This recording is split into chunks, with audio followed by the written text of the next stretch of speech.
Hey, it's Thomas Mulready from CoolCleveland.com, and we're here today at actually a Monday night football game with the Cleveland Browns, and we're here with writer and author Peter Chakarian.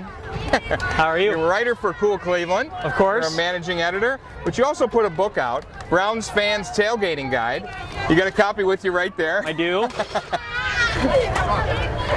It's great to meet with you here while people are actually coming into a game here. Yeah. And it's right before the game when really they spend their time tailgating, right? Absolutely. This is a phenomenon that is not unique to Cleveland, but it's certainly in its intensity maybe unique to Cleveland. Is there something about the Cleveland style of this tailgating pregame that is unique to the Cleveland Browns fans? It's really just about the passion at the end of the day. I mean, people will Right. come here, rain, sleet, snow, it doesn't matter. They could be 4 or 5 games off the pace and they're still here. Right. They're rabid, they're crazy. The snow and rain is coming down on them. They're Right. here 2 days before the game starts, some of them, and they That's call me crazy. up and say, "Hey, come on down, we're down here." There's a ton of people.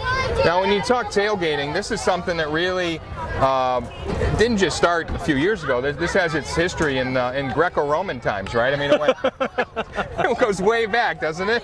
It goes way back, not quite to the white cloths and the togas and all that, but late 1800s was the first documented Seriously? tailgate.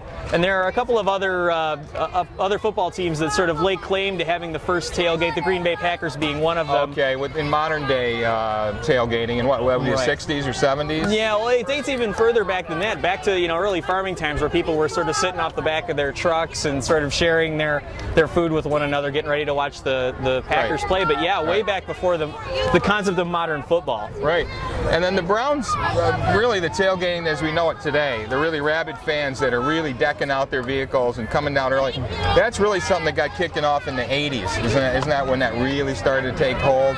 It really did. In the 70s, a lot of people would come down with picnic lunches and sort of spend their time before the game hanging out together, but it Right. really didn't ramp up until the 80s. Right. And it was the late 80s before people started really getting into, decking out their vehicles, and it's really now a phenomenon that's gone, over and above, I think, anything anybody really would have has. expected. Talk about the essentials of tailgating. When somebody comes and they want to do the tailgating, you don't want to just show up. You really got to prepare for this. What are some of the things that people really need to think about bringing?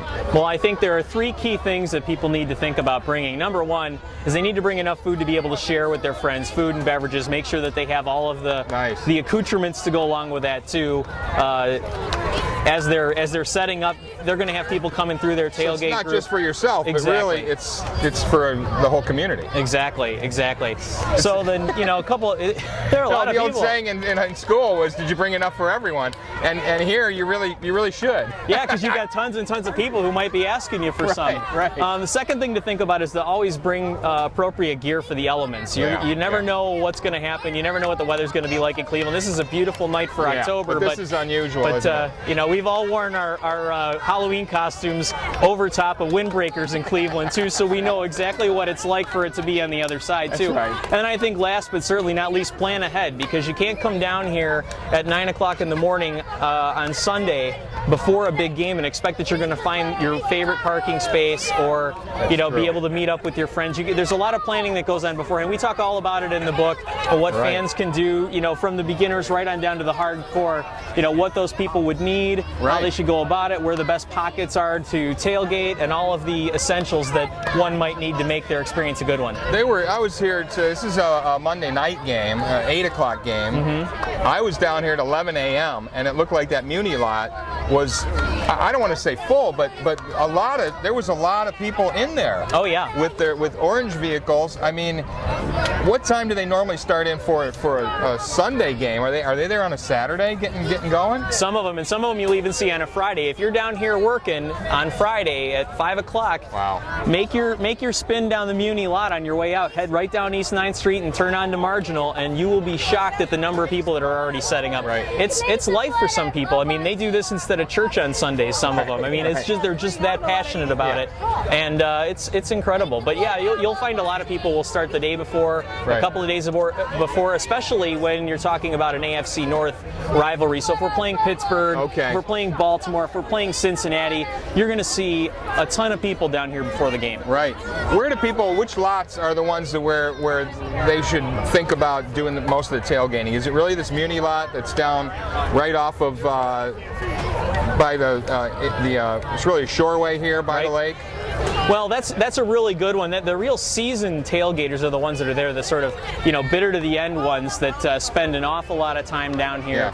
Yeah. But it's kind of like jumping into the deep end of the pool for somebody who's not prepared to do it. Right. You'll find that the area around the Great Lakes Science Center and the yellow lot that's just on the north side of the stadium are really good. The stadium. And then over here you'll find to the west there's an area that they call the Pit, which sort of starts on West 3rd and sort of travels all the way down into the flats. Those are really good places, very family friendly, and you're going to get to see some PG-13 and maybe an occasional rated R moment here and there.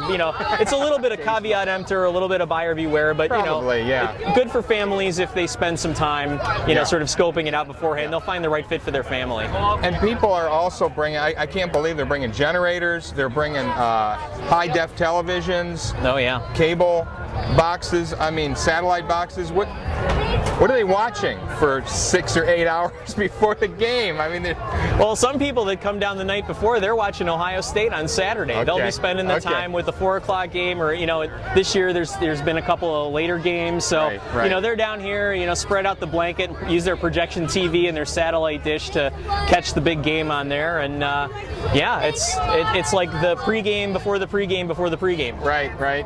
Talk about music is very important here. Having a big sound system, being able to share that with everybody in the neighborhood as well. It is. What's playlists? You put together a couple of playlists in the book for different genres.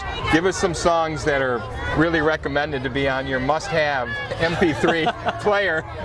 Well, some of them are just synonymous. I mean, I think that Let's Get the Party Started. Okay, right. Atomic Dog is a very big one. That's big, yeah. Thunderstruck, anything by AC/DC or Guns N' Roses is pretty much it's a given. Ooh, absolutely. okay. Oh, absolutely. The ooh, yes, indeed.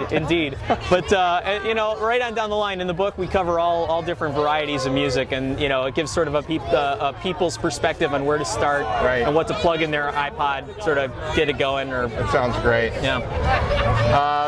Weirdest thing you ever saw? I'm just going to throw some things at you here. Okay. Weirdest thing you ever saw in a rig at a tailgating event here?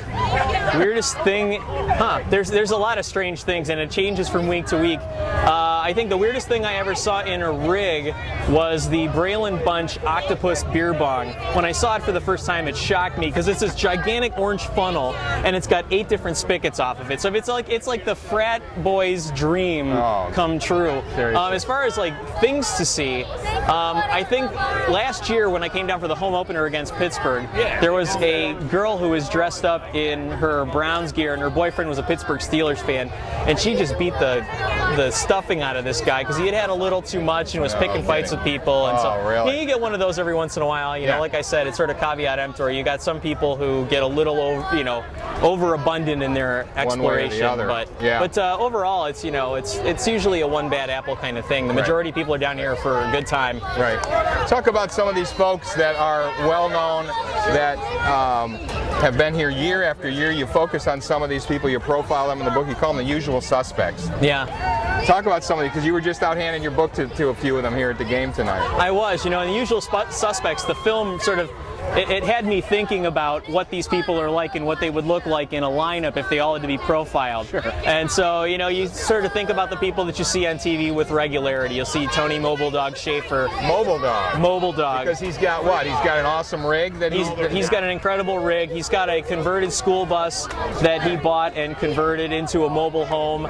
It's got a great setup on the inside. Really. And he's one of the many who comes down here, come rain or shine. You hit the road for an away game, or you're down here for an evening game, he's here. Right. It doesn't matter. Right. Thanks so much for putting the book together, Peter. Thanks for taking time to talk with us. I appreciate it. Thanks, Thomas. Thank you.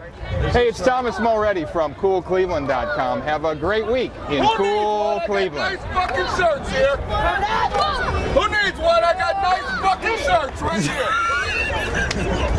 Who needs one? Nice fucking shirts, I said. $10, my man. Best fucking shirts out here. Those fucking shirts. I got all sizes, buddy. Las Vegas. Who needs one? I got